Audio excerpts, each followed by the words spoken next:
Western Balkans has come a long way since the years of the brutal wars of the 1990s. All 6 countries of the region now share a common goal of becoming members of the European Union.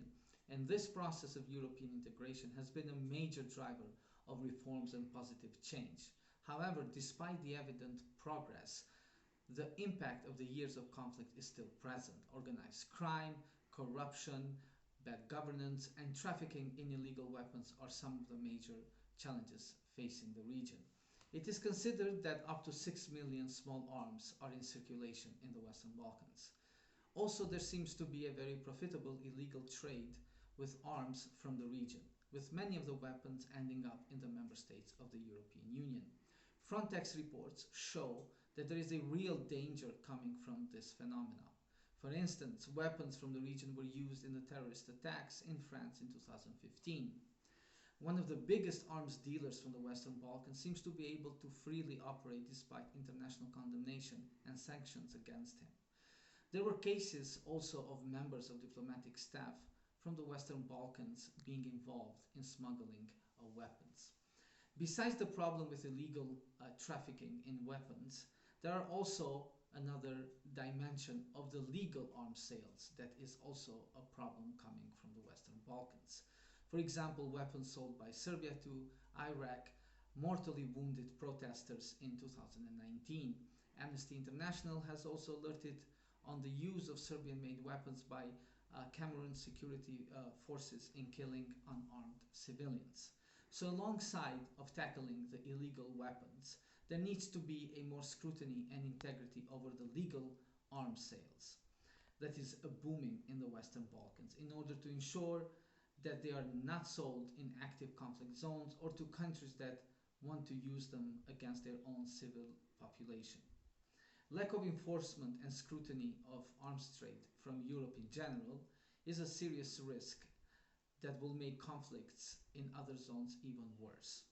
The EU must start enforcing its export controls, and this is something that the Western Balkan governments also must be part of it.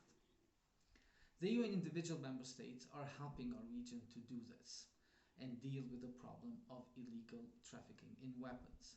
For example, the Western Balkans Summit that was held in London in 2018 resulted with a roadmap for sustainable solution to the illegal possession, misuse and trafficking of small arms and light weapons and their ammunition. Trafficking in weapons is part of the larger problem that the region has with respect to the rule of law.